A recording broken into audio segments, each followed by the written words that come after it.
All right, this week we're going to take a look at leadership and ethics. Through this presentation, we're going to identify the importance of operations management, define the role of the manager in the hospitality industry, understand the differences between managing change and exploring change, outline the four elements that create a sense of integrity, and identify the levels of morality, define leadership in its essence, and discuss why leadership qualities are important to hospitality operations as well. So this is you, the hospitality manager. Your role is to identify who management is. Identifying who management is might be easier than defining what management does, that is. And so in the process of management, as the art of management, is the process of getting tasks accomplished through people. Whereas a manager is a person who is responsible for the work of others, for those people ultimately. So there's a lot of management that can be done without, let's say, a leader or a manager, but ultimately it does take a manager to kind of create the organization structure so that there can be a quality level of service and hospitality. So the products are not always readily visible, so in this case, service or hospitality service, and they must continuously adapt to dynamic society. There's a lot of change that happens both from the consumer point and from the operational point as well. A person's level of morality is imperative, and it determines whether the leader is respected. So in almost every industry, your reputation is your gold status. It's who you are. So there are levels of morality, and level one is the pretty conventional morality.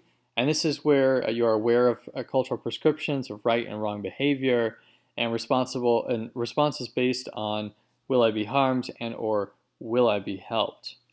On the second level of morality, which is known as conventional morality, the morality is characterized by group conformity and allegiance to an authority figure, and this acts in order to meet the expectations of others and to please those in charge. Level 3 is post-conventional morality, and this is the most advanced level of moral development, and acts are made based on what is right and wrong over and above self-interest or views of others, including authority figures. So you want to be able to develop, of course, this sense of morality in your team so that they respect you as a leadership figure. Leadership, ethics, and hospitality and operations.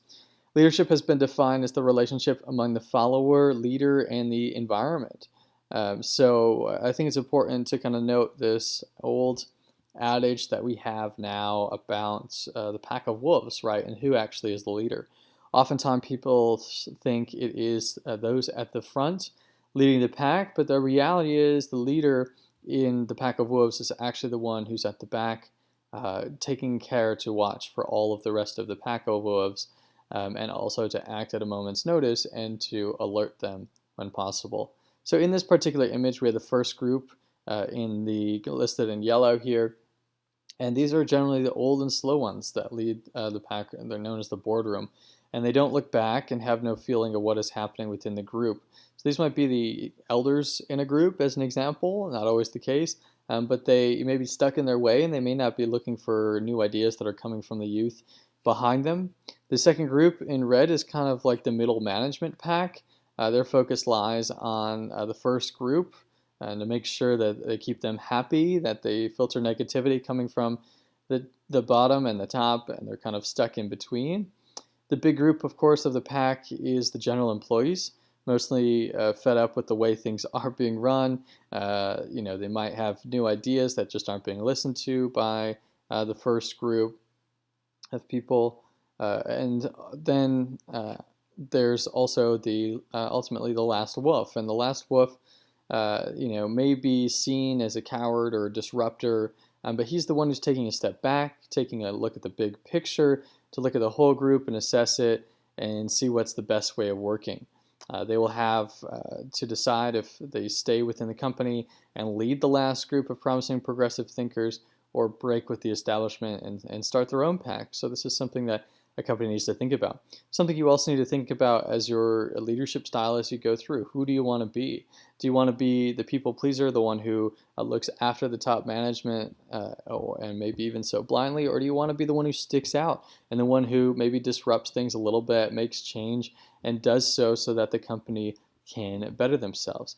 It's an interesting path that you're going to walk when you go out into management to try and find where do you fit in and how can you play maybe a couple of these different roles in different situations to try and achieve success for you and ultimately for the company as well.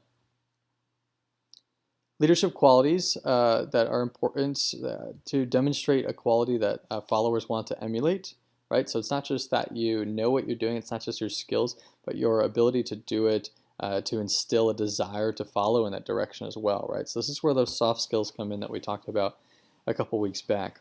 Leadership is both an art and a science, and that art comes in the soft skill, and the science really comes in the hard skill and the ability to have the aptitude to do the job. Why people follow the leader? Well, to be financially and socially successful, of course. Followers must freely accept the efforts of the leadership as well. They can't necessarily be coerced. So you want to make sure that you look at the difference between a leader and a boss. A leader is someone who instills the effort in individuals, whereas a boss dictates that they must do it. Followers must voluntarily align also their will with that of the leader, and ultimately that leader represents the company. Future concerns. Leaders should have an enthusiasm for the industry. They must have a passion for this industry to succeed as a leader or even as a follower as well. And sometimes the greatest leaders are also the greatest followers, as we noted in the Wolfpack example. Leaders are the best cheerleaders for their organization and the people that work for them or with them. Oftentimes, that's also another distinction between a leader and a boss. A leader is someone who's willing to stand next to the person who works for them and let them realize that they are one and the same, rather than kind of standing from the sidelines and cheering them on or pointing at them and telling them to do something. Enthusiasm tends to motivate workers that are in the presence of someone demonstrating that excitement. So it's important to carry through with that excitement, even if you're having a bad day or even if you're in the thick of a very tight battle in your rush at your restaurant or your hotel. You need to be able to show happiness and exude hospitality that you expect from your employees as well. Therefore, successful managers are confident that their abilities are up to the tasks of their actions. This is why I think in the industry we promote much from within, and we take a lot of respect for those individuals who have worked the customer-facing bottom-level positions and grown their way up, because they know exactly what it takes to do that position because they've worked in that position. Now, you're going to develop your own style. Shortly, we're going to look at the different styles of management that are generally there, but each individual has their very own unique style, and they have the ability to adjust from one role to another without losing momentum. So this is what we call situational leadership, and something that is important to recognize as you go through your time in the hospitality industry, to pick up on things when maybe your management style didn't work, and how you can adapt your management style to, again, instill work and happiness out of your consumer as well as your employees. In summary, leadership has a body of knowledge. Leadership is a body of knowledge gained through practical application of principles. Excellent leadership means better individual communications and operational leadership, and therefore a better and more efficient industry. The destiny of the industry is in the hands of competent, passionate leaders with exemplary leadership skills and professionalism. And hospitality leaders must keep pace with the dynamics of the improvisational society that is their external market of consumers. In this environment of constant and rapid change, both leadership and ethics, that is morality, will continue to be in high demand.